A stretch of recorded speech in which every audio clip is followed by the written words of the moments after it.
Simplesmente não dá pra acreditar o que aconteceu nesse capítulo. Eu acho que ninguém conseguiu acertar essa escolha que o Gege fez pra história de Jujutsu.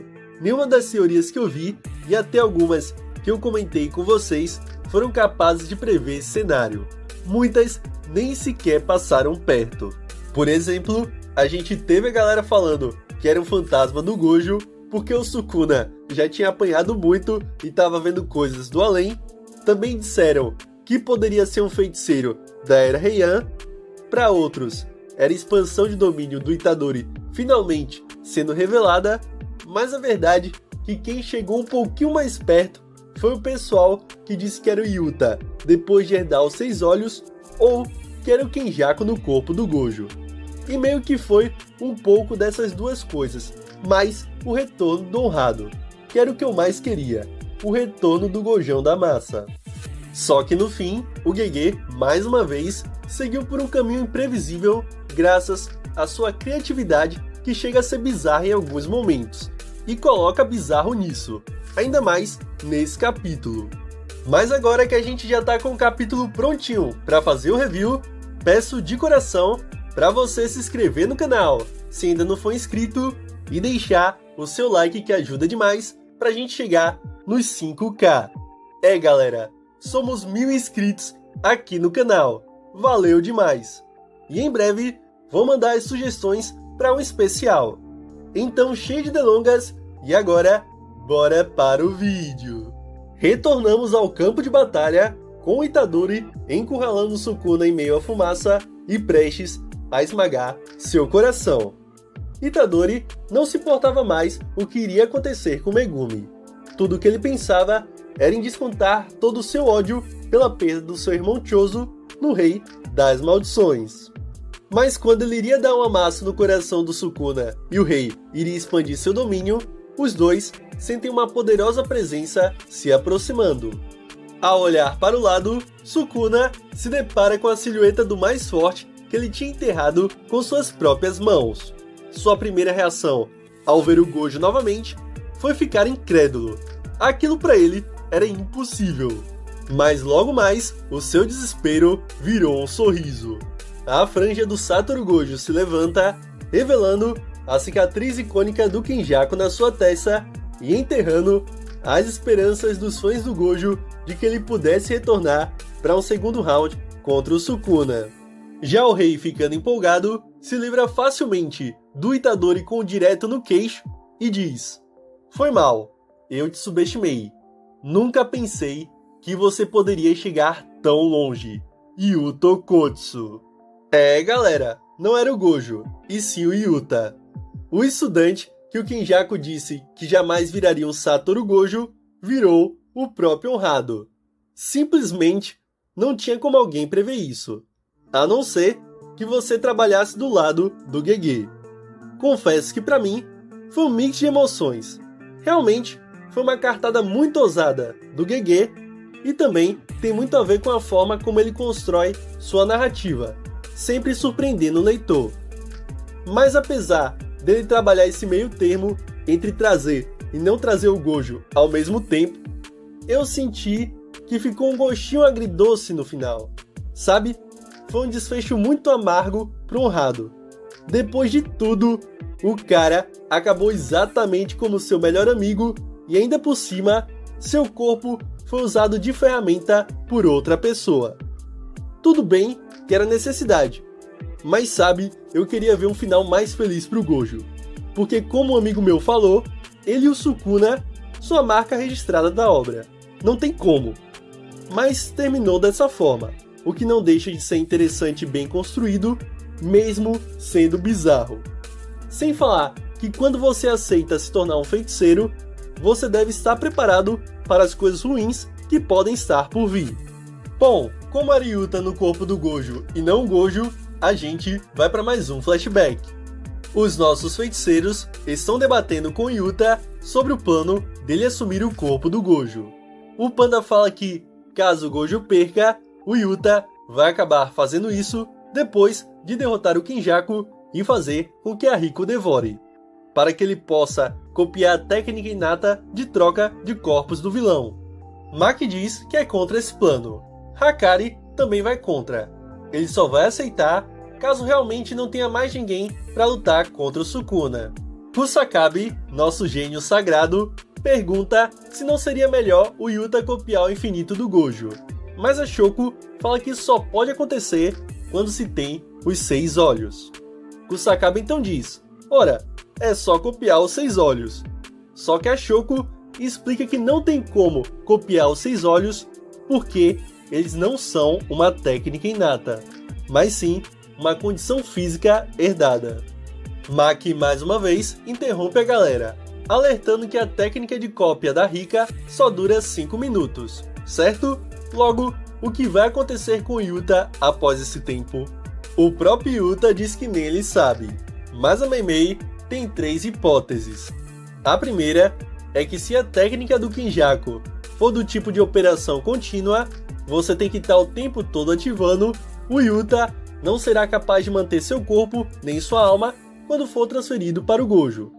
A segunda hipótese segue a mesma ideia da primeira, só que aqui o Yuta só vai de Vasco depois dos 5 minutos limites.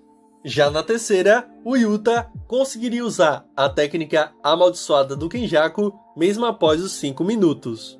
Isso considerando que ela seja de uso único, só precisa usar uma vez. E depois de concluída a transferência do corpo, o Yuta viverá até o final de sua vida dentro do corpo do Gojo. É muito amor pelo seu sensei. Maki, mais uma vez, se demonstra incomodada com esse plano, dizendo que está preocupada com Yuta, e a gente sabe muito bem o motivo. E o Kusakabe concorda, diz que isso não seria nem um pouco humano. Mas o Yuta não quer saber, fica irritado e pergunta o que seria humano. Todos ali não se importavam com o Gojo? Porque ele era o único que tinha que se tornar um monstro, enquanto eles eram colocados de escanteio como se fosse um fardo.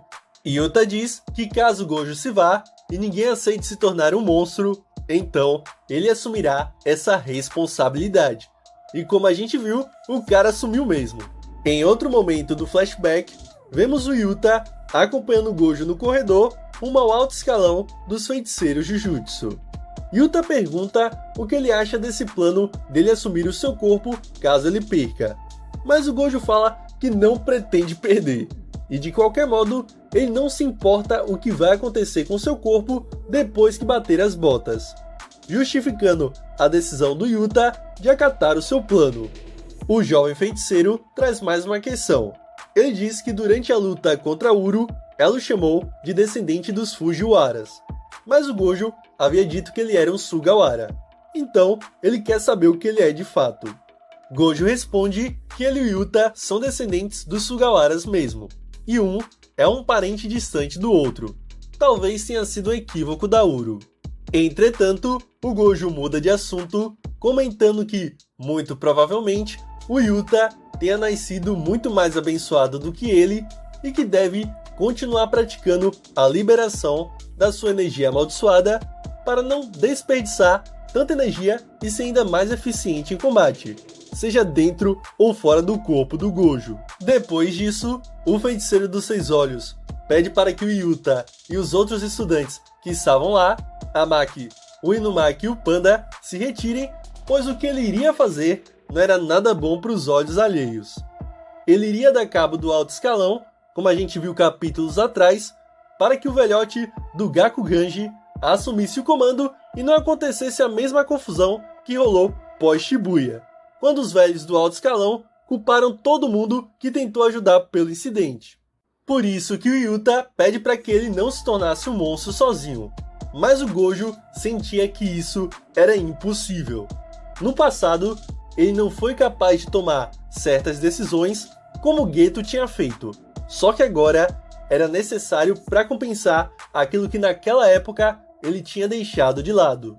Mas bom, passamos para o momento quando Yuta foi teleportado de volta depois que recebeu o corte que corta o mundo do Sukuna de frente. Para cuidar dos feridos e dar a transferência de corpo do Yuta, foi montada uma equipe médica formada pela Shoko, o Nita e o Amai. Para quem não se lembra, o Nita pode estancar e aliviar a dor de alguns ferimentos. Já o Amai tem sua técnica revelada nesse flashback. Ele pode amplificar a glicose do seu corpo e liberá-la em outros objetos ou em outras pessoas.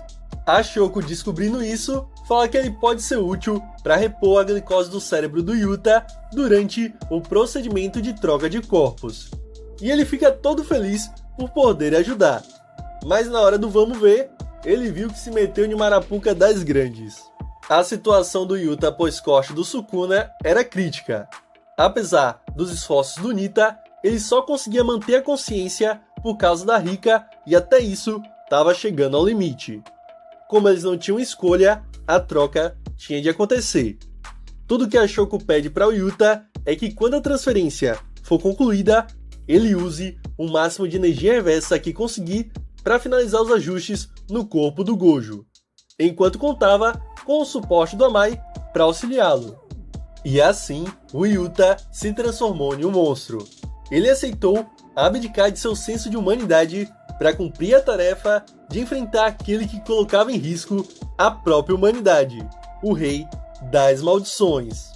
E de volta ao presente, Yuta, agora no corpo do Gojo, entra em uma disputa de domínio colossal com Sukuna. Mas como Gojo tinha demonstrado como contornar o problema da expansão do Sukuna ser sem barreira, Yuta já sabia o que fazer para anular seu domínio ou quem sabe até superá-lo. Mas a pergunta que fica é: o que acontecerá com Yuta quando os 5 minutos acabarem? Ele vai de vala? Continuará vivendo no corpo do Gojo? Ou será que teremos uma resposta definitiva para o debate da questão do corpo ser a alma e vice-versa? Seria interessante ver o Gojo ainda manifestando sua vontade, como o Toji fez no arco de Shibuya ao assumir o controle daquele cara que tinham invocado. Só que essas e outras dúvidas só serão respondidas nos próximos capítulos. E eu só digo uma coisa: do Gege eu não duvido de mais nada. E o Itadori que se cuide, porque se ele vacilar, vai ficar de escanteio de novo.